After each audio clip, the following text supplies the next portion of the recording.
Hindi sang-ayon o tutol mga kapatid si National Defense Secretary Gilberto Teodoro sa anumang usaping peace talk sa pagitan ng pamahalaan at ng communist terrorist group na CPP, NPA, NDF. Pag-usapan natin to mga kapatid, samahan ninyo ko.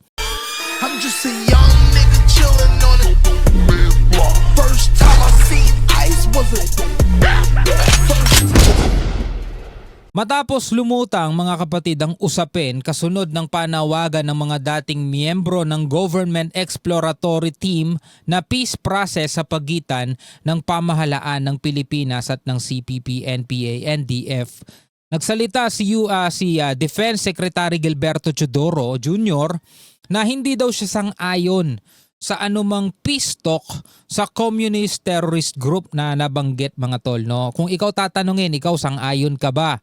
Kung halimbawa ang pamahalaan natin is makikipag-negosasyon o makikipag-peace talk dito nga sa CPP, NPA. No? Comment ka sa ibaba mga tol, panoorin natin itong balita. Tutol si Defense Secretary Gilberto Teodoro Jr. sa anumang usapin ng peace talk sa communist terrorist group na CPP, NPA, NDF. Ito mainit na issue ngayon to nitong nakaraan na kasi nga meron na namang estudyante mga tol ang nasawi sa kabundukan. Anong ginagawa ng estudyanteng yun sa kabundukan?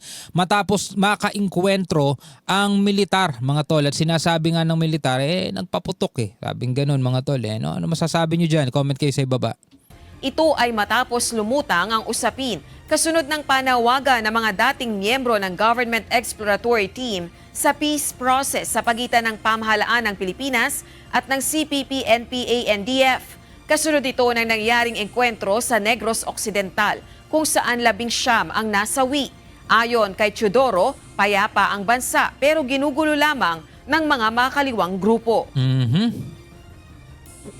No, I object to any peace talks with the NPA. Oh, grabe gigil ni Secretary Gibo. Yung binabanggit kong communist terrorist, baka sinasabi nyo, galing lang sa akin yung binabasa lang natin yan kanina rito O yan Baka kasi meron mga makakaliwang grupo rito Hindi ako nag-red tag sa sa grupong yan Pinabasa lang natin dito sa reaction natin. So, kung babalikan natin mga kapatid, tignan nyo yung gigil dito ni Secretary Gibo. Ayaw niya, no.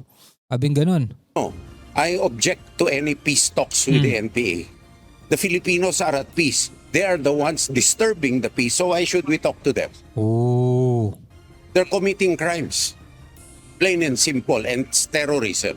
Plain and simple. So to call for peace talks is to elevate the morality of their cause to something legitimate, which I cannot accept. Hindi ko matatanggap yun.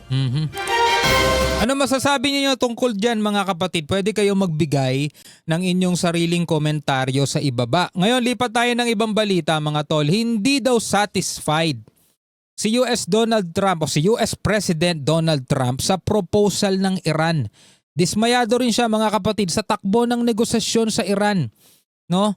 So anong susunod nito mga kapatid? Kasi ayon nga sa balitang napanood natin at binigyan na rin natin ng reaction video, 60 days lang pala ang war power ng presidente ng Amerika. Yan ay batas sa kanila. Pag lumagpas o pag umabot na ng 60 days, hindi na sila pwede makipaggera. Kailangan nilang humingi ulit ng permiso mga tol. Ngayon, nagkakaroon ng usapin ng negosasyon itong Amerika at Iran. Pero hindi daw satisfied si US President Donald Trump sa pinakapanibagong proposal mga kapatid ng Iran. No? Panoorin natin ito. Mula pa rin to sa UNTV News. Hindi satisfied si US President Donald Trump sa pinakabagong proposisyon ng Iran para sa kanilang usapang pangkapayapaan dahil sa patuloy na pag-iwas ng Iran na isama sa negosasyon ang pagsasantabi ng kanilang nuclear program. Ito ang pinaka-target ni Trump sa kanyang mga interview, sa kanyang mga sinasabi lagi. Iran cannot have nuclear weapon. Yan lang lagi niya sinasabi. Ngayon, nanindigan si Khamenei, yung supreme leader nila, na karapatan daw ng Iran yan mga tol. So sa madaling salita, hindi nila isusuko talaga yan. Ngayon, ang proposal ng Iran is, buksan muna tong Strait of Hormuz, alisin muna ninyo yung blockade ninyo. Pag nagawa ninyo yan, saka tayo mag-usap tungkol dito sa negosasyon na to. Pero ang US blockade, namamalagi pa rin dyan. Nandiyan pa rin mga kapatid, no? Bagaman inalok ng Iran ang pagbubukas ng maritime traffic sa Strait of Hormuz, naniniwala si Trump na mawawalan sila ng diplomatic pressure kung papayag sila rito nang hindi pa nare-resolba ang issue ng nuclear enrichment. Yon ang pinanghahawakan ni Trump.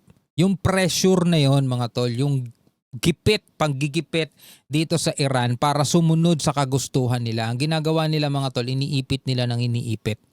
At pag binitawan nila yung Strait of Hormuz, sabing ganun nga ni Trump, di kikita ang Iran. Kikita ang Iran ng malaki, $500 million a day. Kumikita silang ganyan. Pwede nilang gamitin yun para sa kanilang mga program, para sa pagpapalakas palalo ng armas, para sa pagpapalakas palalo ng kanilang sandatahan.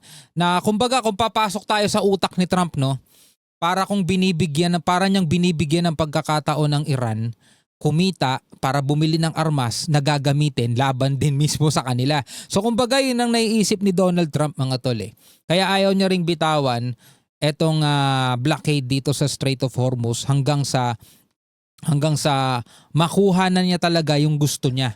No, sa pamamagitan nga ng pag-pressure o paggipit dito sa ekonomiya nga ng Iran. Di kumikita Iran eh, di ba? Yun ang gusto niya mangyari. You cannot give Iran a nuclear weapon. It's all, I think, you can, because they would use it on a place called Israel very quickly, and they would use it in the Middle East, and they'd use it in Europe, and I guess we'd be next, and it's not going to happen. I think we're doing a great job over there. Actually, we have the they use the Hormuz Strait as a weapon for many, many years. They said they'll close it. So they closed it, then I closed it on them, which is sort of, they want a little business. They get no business. But it's going to work out.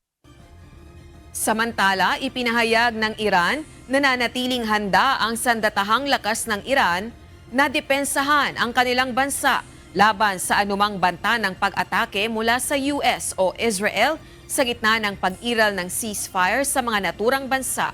Well, actually, hindi depensahan eh. No?